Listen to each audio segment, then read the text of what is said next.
Welcome to Stoa Conversations. My name is Caleb Ontiveros, And I'm Michael Tremblay.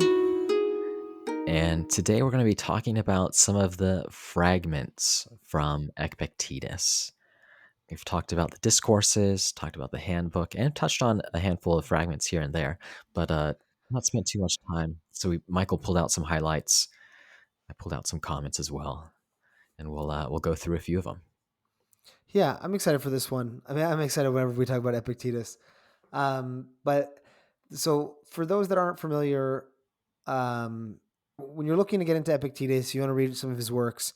You can often purchase in one copy everything we have existent of his writings, and that's the discourses, the handbook, and then the fragments. And I said writings, but I should say the discourses is maybe a transcription of those lectures, probably some alteration by Arian. The handbook is then a summary, so kind of your greatest hits, if you will, the key concepts, the study notes. And then on top of that, you've got the fragments, which are pieces of Epictetus either quoted or preserved by other writers that no longer exist in the remaining discourses or handbook. So, for example, Fragment 9 is from Aulus Gellius. I think that's how you say his name. His book Attic Nights. So that's like a also 3rd century AD book, but it references a Stoic philosopher citing book 5 of Epictetus's discourses. And so the philosopher pulls out the book and says, "I'm going to read you this passage from book 5 of Epictetus." And we only have the discourses only has 4 books, so this points to like some of the content of the fragments presumably is from additional books that we've lost, parts of Epictetus's thinking that were shared and spread around in his time that we don't have anymore in the handbook or the discourses.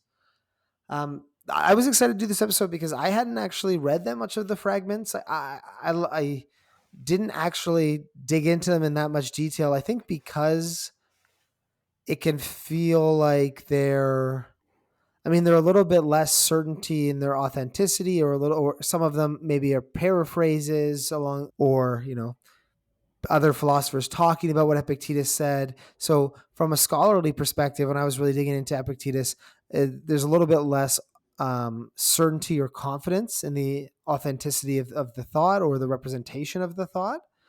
But I think they're a great supplement to Epictetus's thinking.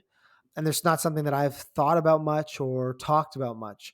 So I thought it would be a fun idea for an episode to go through, read the fragments carefully, and then each talk about some of our favorites, or some key ideas that popped up that we thought were cool.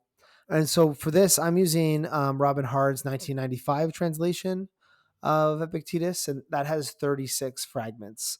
I know something you talked about, Kale, when you were preparing for this episode. Some translations have more, some have less, maybe speaking to further research on the authenticity.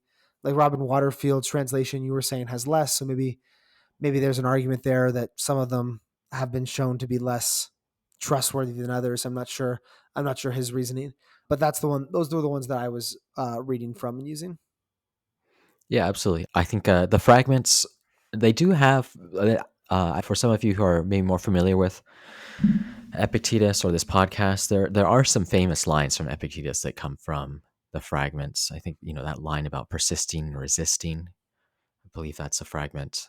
If, It is a correct me if I'm fragment, yeah. mistaken. It's Yeah, so fragment 10. that's fragment 10 Well, that we'll because dive into. when I wasn't really into Epictetus, and I was like, why is everyone talking about persist and resist? I was like, where is this coming from? I've been reading the discourses back and forth, and he does not talk about persisting and resisting. I was very confused. But no, you're exactly right. This is where that comes from. Yeah, absolutely. It's cool to see how other writers, Marcus Aurelius, picks out ideas from Epictetus. I think there's something to be said for the fragments, since they are selections done by other writers, philosophers, and such. Out of anything they could have picked from Epictetus, they decided to choose these lines, and they were fortunate enough to have more of a wider selection to choose from. So, as you were saying, we don't have the complete set of discourses anymore. It's been lost. So we get at least a teaser of what could have been, perhaps. Mm-hmm.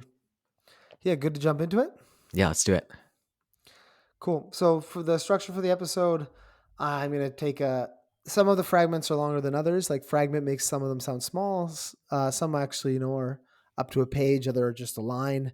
But I'm gonna basically quote from either the entire fragment or the portion of fragments I think are the most interesting, and then we'll uh, reflect on the idea a bit. So pull out the key idea and talk about either maybe how it's surprising or maybe how it reinforces some of the other ideas of Epictetus. So kicking things off with fragment 7, this says, quote, "It's the part of a thoroughly mean-spirited and foolish man to suppose we shall be despised by others unless by every possible means we harm the first enemies we come across. For we are inclined to say that a man can be recognized as contemptible by his incapacity to do harm. But he is much better recognized as such by his incapacity to be of help." So that's the quote. I thought that was a really interesting one. To summarize that in less maybe old timey language, Epictetus is basically saying uh, it's dumb to despise people because of their incapacity to hurt or harm other people. We should judge somebody by their incapacity to be of help.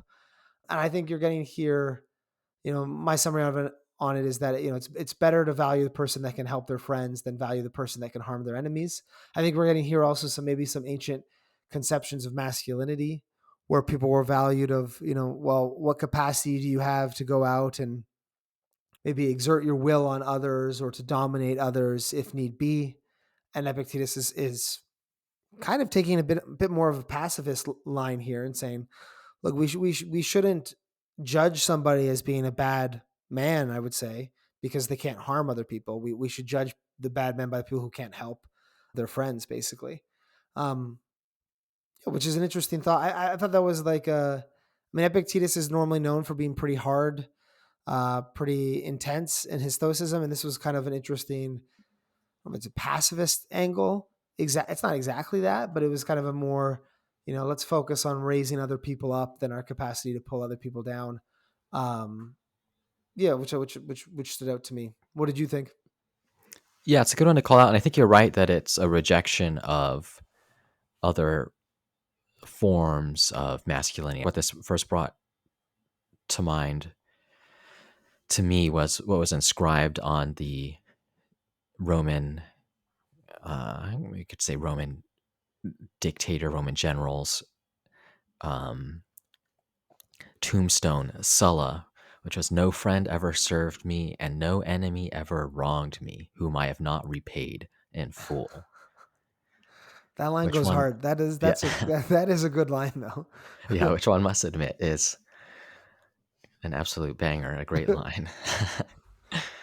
uh, but I suppose what Epictetus is saying here is what really matters is the friendship aspect, and of Yeah, course, there's some amount of navigation one needs to do with respect to one's enemies, but the example of Sulla prescriptions and such, I take Epictetus to really be rejecting here. Is that's not required.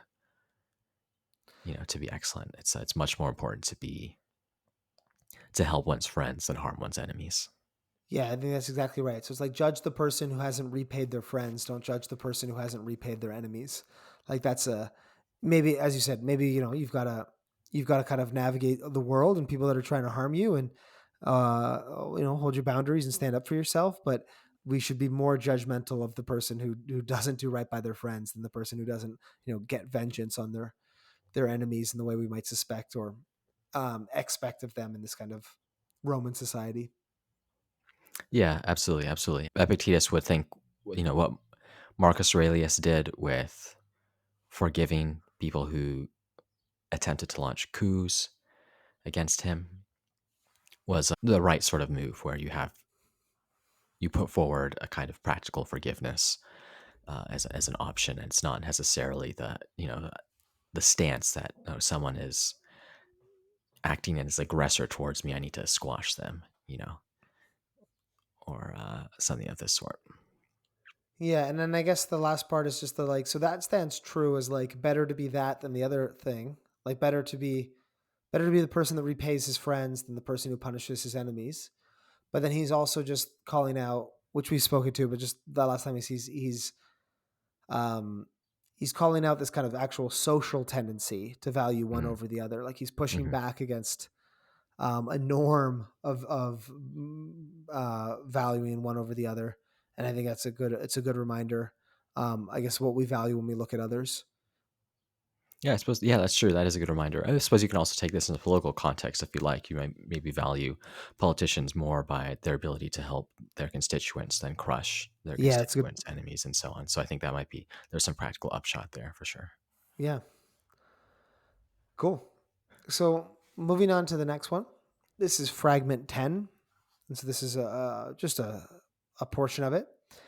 But it goes Arian said that Epictetus noticed a man who had lost all sense of shame, who had misguided energy, bad habits, was self confident, and relied on his power of speech and concentrated on everything except his moral character. Epictetus saw that a man of this kind was also tackling philosophical subjects and methods. He would attack this man in these words: Man, where are you putting these things? Look careful to see if the jar is clean. If you put these things into your mind, they are ruined. If they rot, they become urine or vinegar or perhaps something worse. So the idea here is we've got this guy. He's not doing super well. He's not living philosophically, and then he goes and he starts studying philosophy. And then Epictetus makes this metaphor about look, you're taking these concepts, these good concepts, and you're storing them in yourself. But you're the jar, but the jar is not clean, and so the things they rot inside of you. They become urine or vinegar. The philosophy becomes tainted. You're not a right receptacle of it. So you corrupt the ideas instead of them helping you. I thought this was an interesting one because Epictetus is returning to this idea of needing to study philosophy in the right way, needing to approach it from the right direction. He talks also in the discourses, he uses the metaphor consistently of digesting philosophy. Be sure not to show off your philosophy. Don't brag about your philosophy. Otherwise, this philosophy that you've eaten, you'll vomit it up. You Hmm. need to just let it sit and digest it.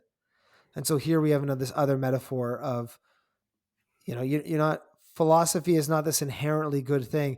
Well, I guess I should say that, virtue is inherently good. Almost philosophy is like an indifferent, or philosophical maxims are like an indifferent, in that maybe they benefit you, maybe they don't, depends on how they're engaged with. And so you need to be in the right mindset. You need to approach philosophy the right way. Otherwise, you taint this otherwise useful thing, which is just a great reminder. It's one of Epictetus's key ideas, and he provides another metaphor here to add to the list. What did you think? Yeah, it's a cool metaphor, and Epictetus, of course, is so good on that theme of embodying your philosophy, not merely regurgitating maxims or show what you've learned in your actions, not by quoting Chrysippus and so on.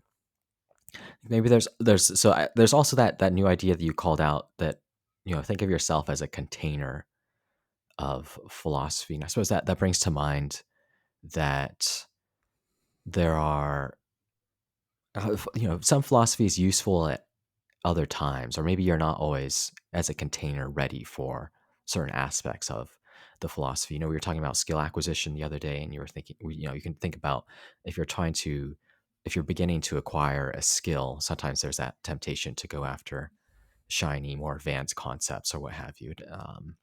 And but that's often not the best approach. So it's sort of a reminder to look at your own character, look at the basics before you dive into Chrysippus and logic or what have you.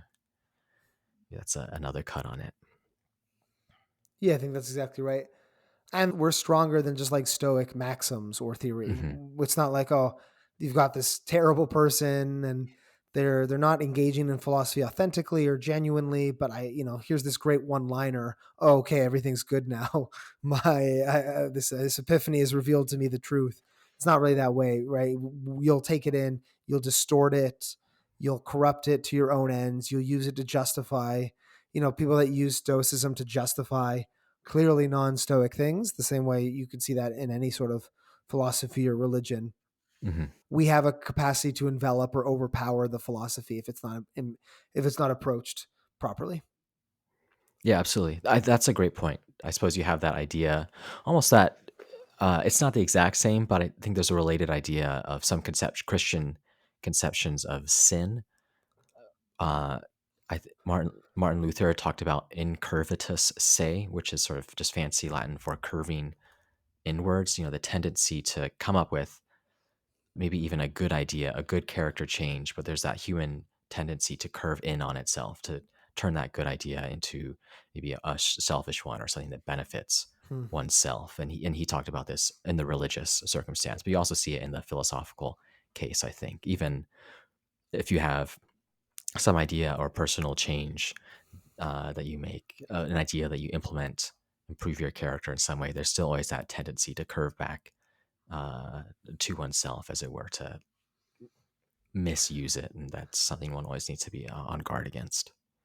Yeah, or as Epictetus would say, turn it into urine or vinegar.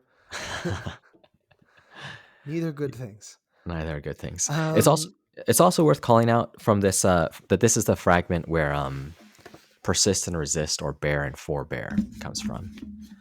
And I was thinking maybe we should read it briefly in case someone's not familiar with this. It is something that we've quoted, others quote before, these two lines. Epictetus used to say that there are two vices that are much graver and more hateful than all the others, namely want of endurance and want of self-control. When we are unable to bear and endure the wrongs that we ought to bear, and cannot hold back from those pleasures and other things that we ought to hold back from. And so he said, if someone can take these two words to heart and use them to govern and control himself, he will be free from fault for the most part and live a most peaceful life. Those two words, he used to say, are bear and forbear. So that's the Robin Hard translation. yeah, I've never thought of that before in terms of, I mean, when you put it like that, um, my translation's slightly different, but I have like put up with things and to control oneself. It seems to me to be then desire and aversion, right? Mm-hmm. Like it seems to me to be you've got to control your desire, and so that's self control, and you've got to put up with things, and that's controlling your aversion. So that's like your fear and your desire. And when you, because I think that's the issue I always have with bear and forbear is it never really connected to me. I was like, it rhymes. Like the other one is persist and resist. Like these they rhyme.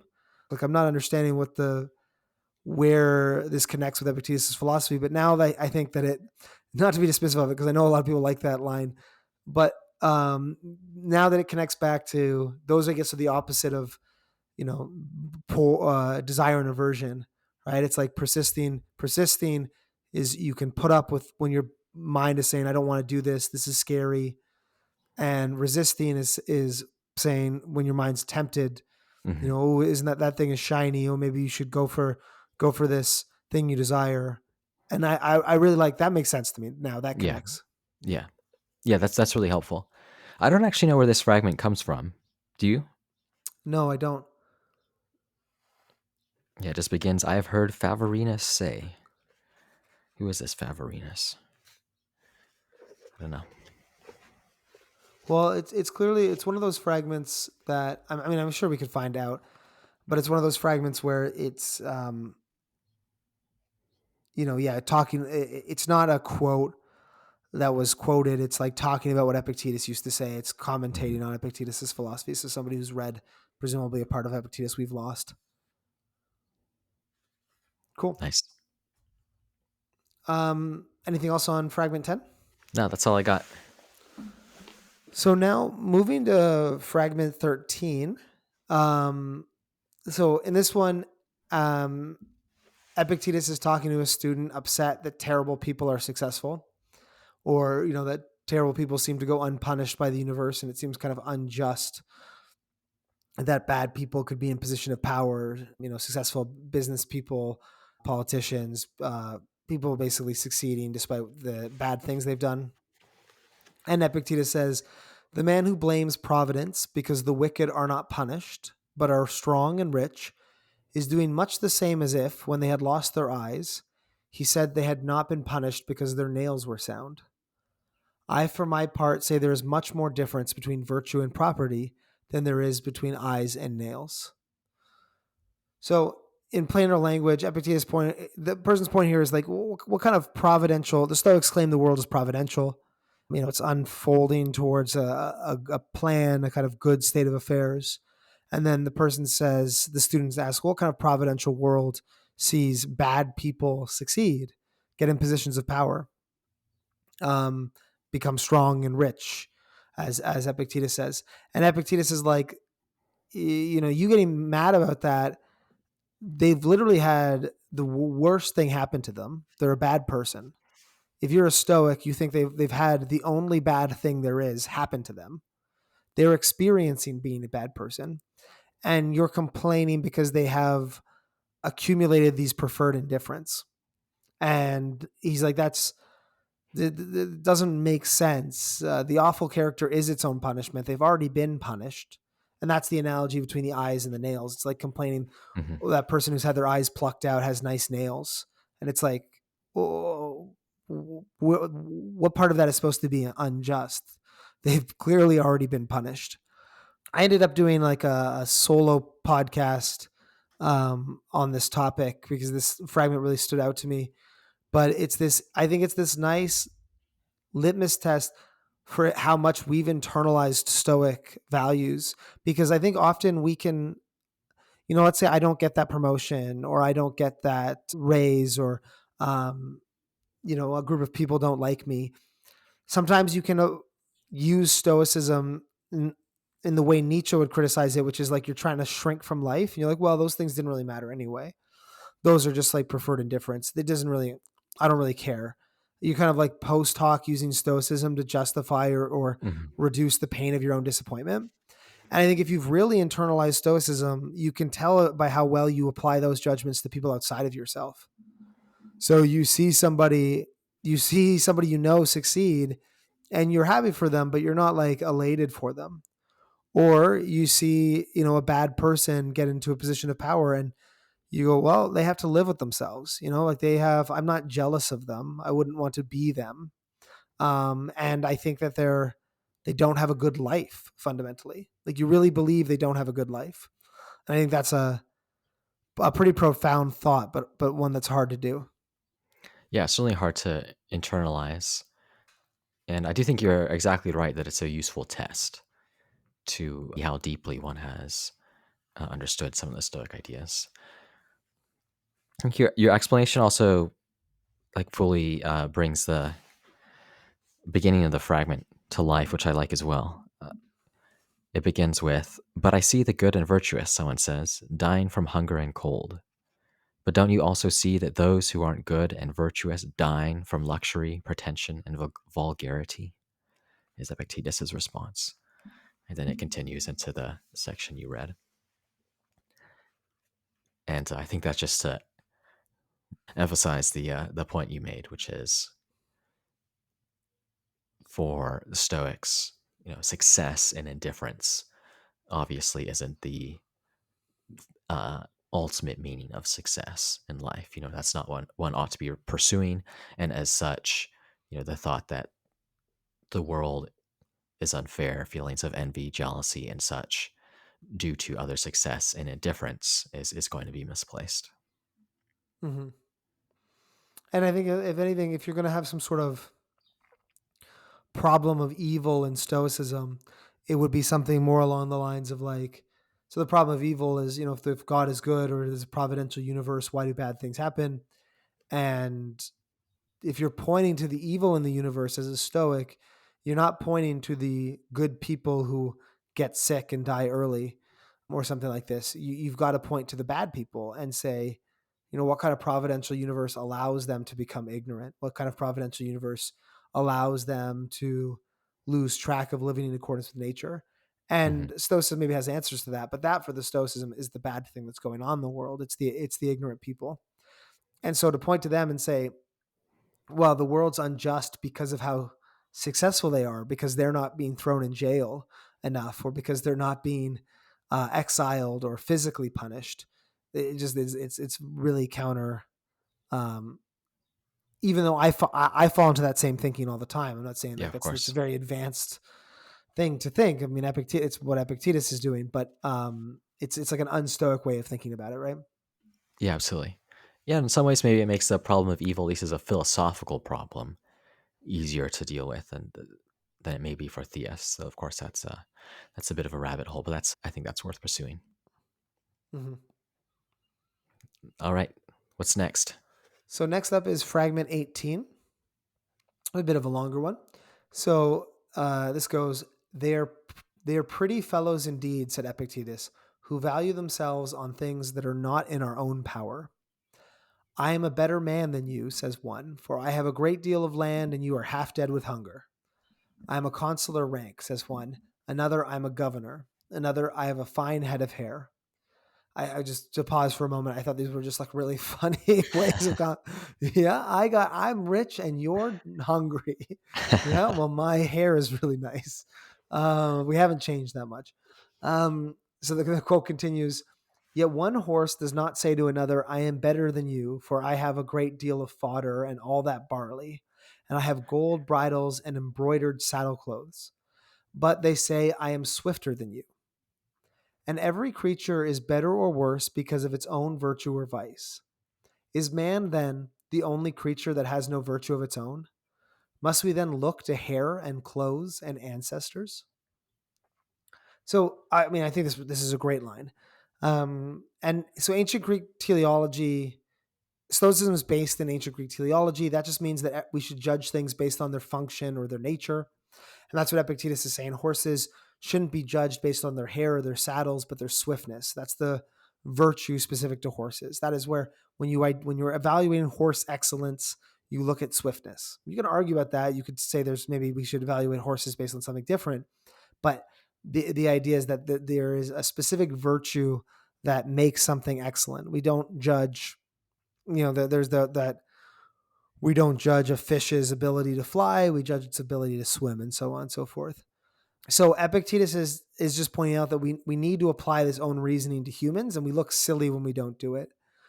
We sometimes, when we sometimes we don't acknowledge that we have a virtue that sets us apart, and other times maybe we think of that virtue as these shallow things, our career, our hair, all that land we have. But the fact is, we do have a defining virtue according to Stoicism. We have something that we deserve to be judged on, a way that you evaluate a quality human versus a poor human, and that's how we make use of impressions. It's our character, how well we make decisions with the circumstances we have. And so, the same way it's silly to judge a horse by its hair, it's silly to judge a human by its hair, in Epictetus' example, or its richness or its physical strength. You judge humans on their character, on the quality of their character, their achievement of virtue. And I think that teleology is sometimes hidden below the surface in Stoicism, and I just love this passage that really pulls out and brings it to the forefront. Yeah, absolutely. I honestly don't think I have too much to add to that. I suppose an adjacent one that I pulled out that's just before this, the fragment that's just before this that I enjoyed, that I like, is Epictetus says, when we're invited to a banquet, we take whatever is served, and if anyone should ask his host to serve him with fish or cakes, he would be thought eccentric. And yet, in the wider world, we ask the gods for things that they don't give us, irrespective of the many things that they actually have given us.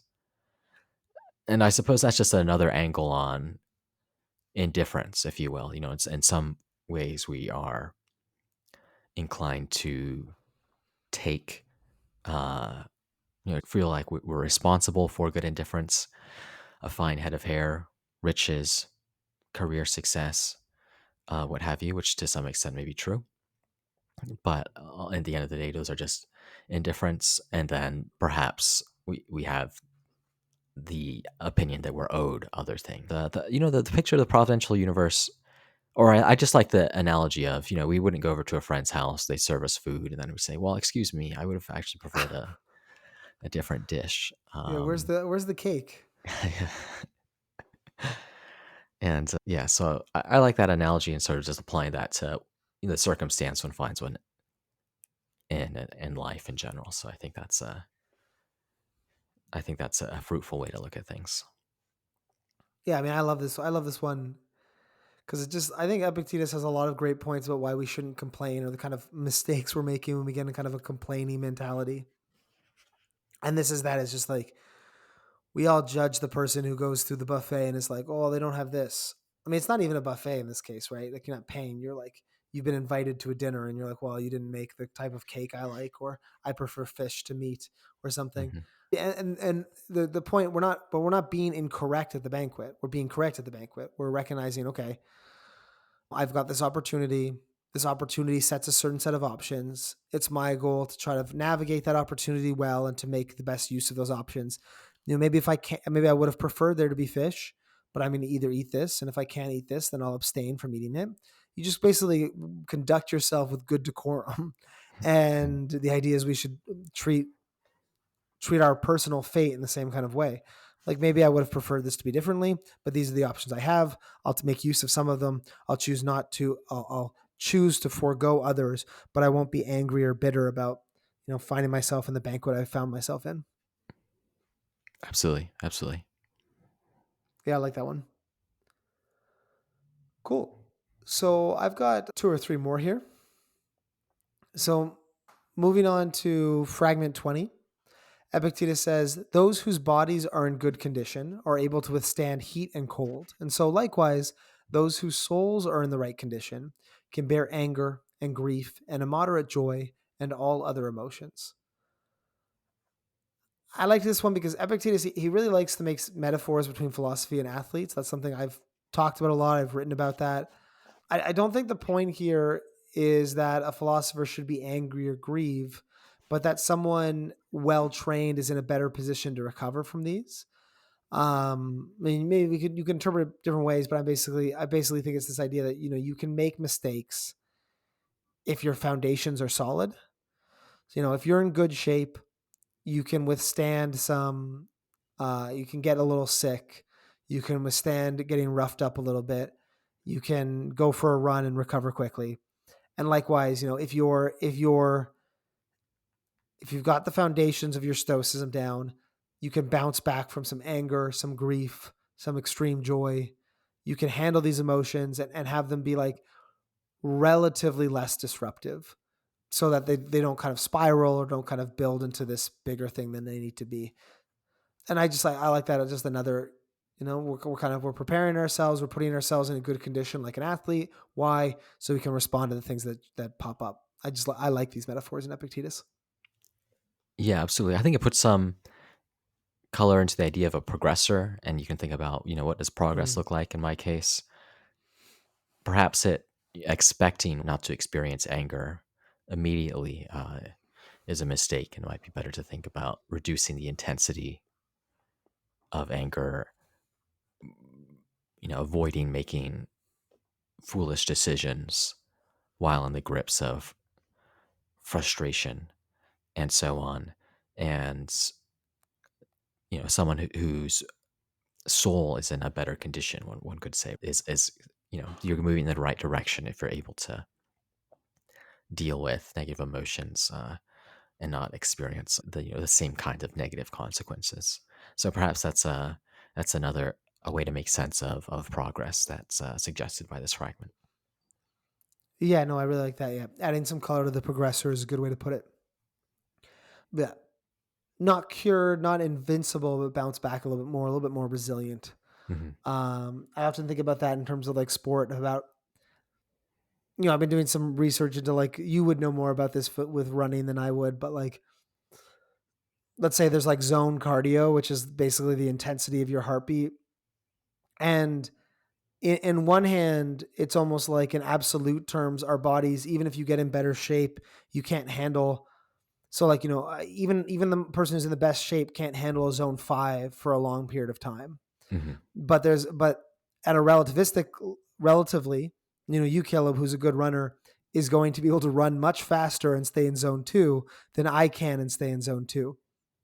Um, I don't know how much this metaphor is going to hold up, but there's this position of like, if you get your body in the right condition, yeah, okay, you're still gonna, until you're a great stoic, if a loved one dies, if someone spits in your face, like all of these things are still going to like get to you, but maybe that only gets you to zone 3 cardio, where instead it would have got you to zone 5. And there's almost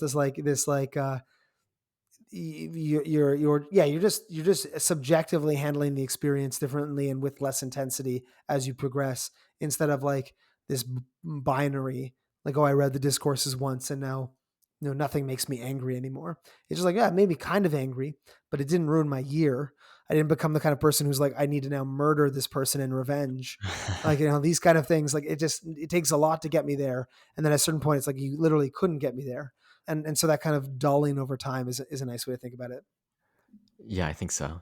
It's almost this metaphor of efficiency you can apply perhaps to stress or something of this sort. How efficient are you at dealing with stressors that arise in your environment? Are you able, like the person who has aerobic efficiency, to maintain uh, Yeah. a cool head in much wider range of circumstance over time? If so, you're becoming more efficient in a way. Yeah. Efficiency is a good way of putting it. Right. Like, yeah, like you could probably, I don't know. I'm just, but you could do a 30-minute 5K and probably stay in zone 2, and that's fine for you. Whereas somebody else, if they experience this, if they had to do the same thing and run a 5K in 30 minutes, they'd be puking after.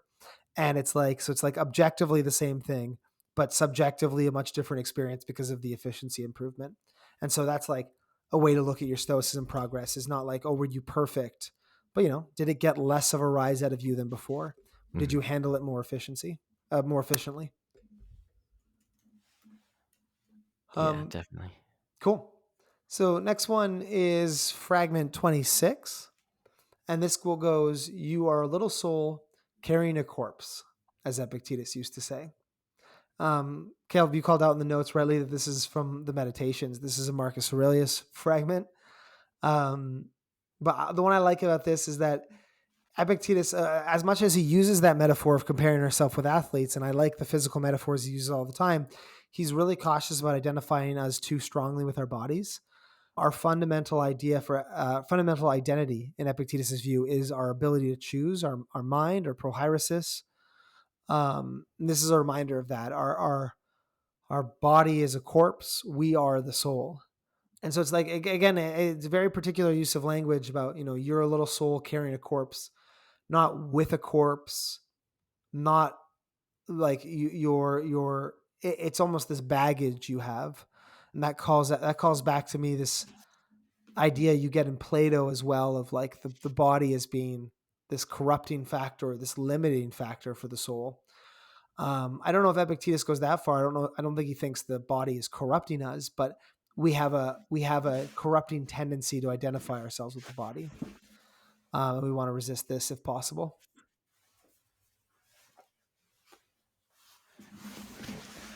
Yeah, I think Marcus Aurelius sometimes talks about, like, there's a little more of this corruption idea from the body.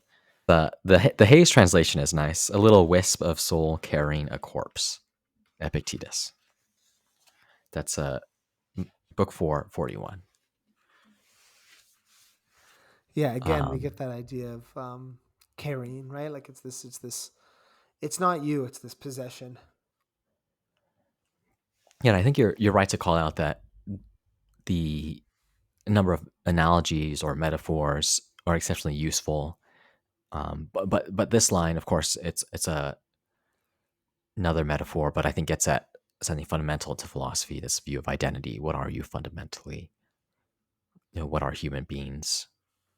Essentially, it's that prohairesis, our ability to choose. The ruling part, as Marcus Aurelius is often translated as saying. That's what's essential. Yeah, totally. Okay, Nice. All right, last one. You got one more? on to the last one. So this is fragment 35. We were calling this out. Some of the translations end around 28. So mine went all the way up to 35. So I'm going to include this one, but maybe we'll take a look at why and why it got dropped, and whether this one is reliable. But the other ones have come from the consistently reliable sources.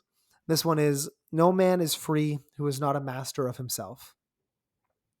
It's kind of pithy. It's rather short and to the point. Epictetus was a former slave, so he liked to use wordplay and metaphor around slavery and freedom. He liked to call his students slaves. In a way, the irony of that, this former slave calling these rich, up and coming, soon to be successful Roman citizens slaves. Irony heavy statement. And so on one hand, there's this significance to this kind of wordplay, but he also does mean this literally. Like he's not making, it's not a metaphor when he says you're not free unless you're the master of yourself. He means this. For Epictetus, freedom comes from self mastery, because for Epictetus, freedom has a specific definition. It's the capacity to not be controlled or determined by other people.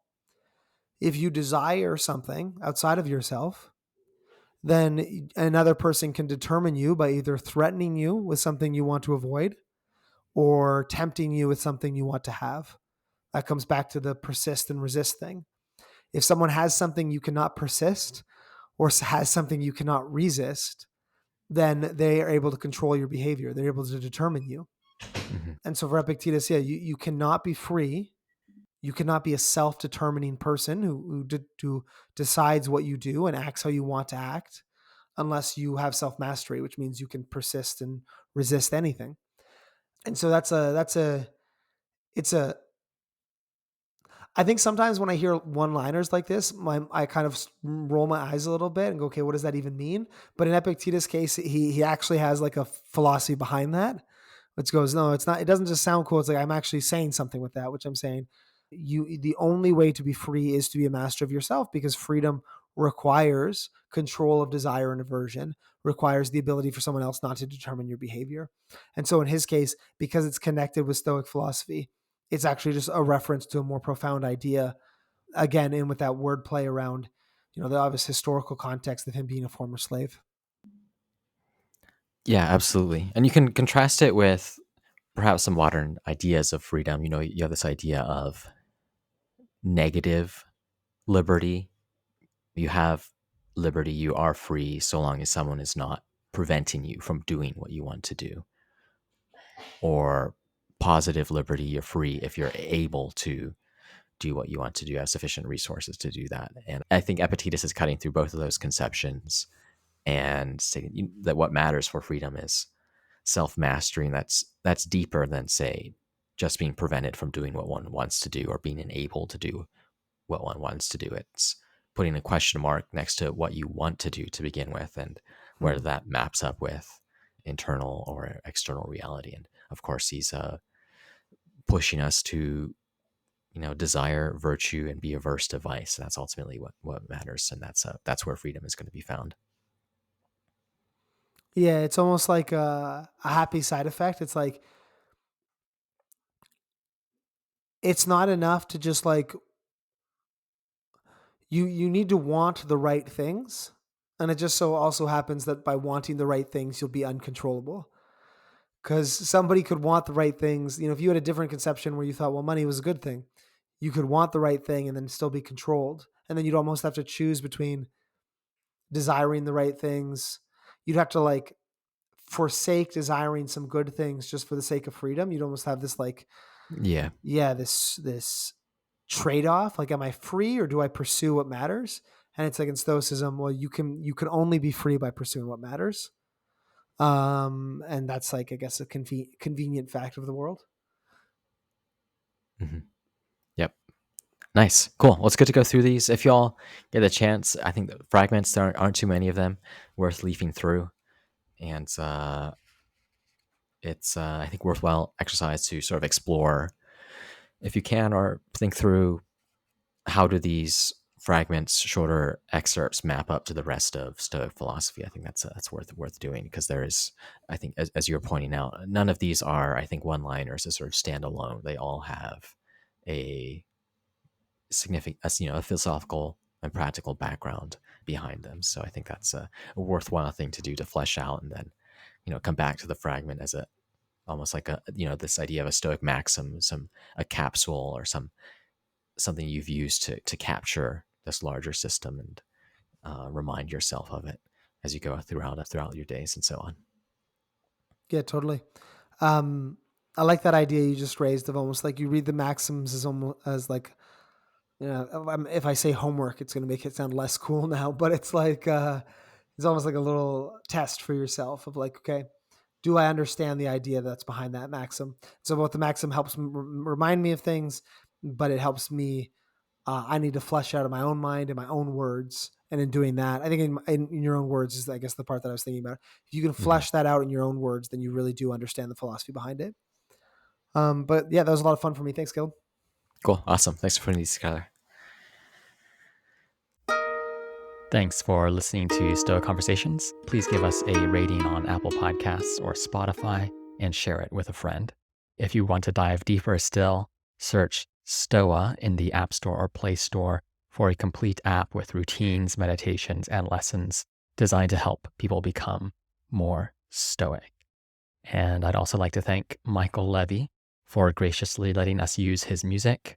You can find more of his work at ancientlyre.com. And finally, please get in touch with us. Send a message to stoa@stoameditation.com if you ever have any feedback, questions, or recommendations. Until next time.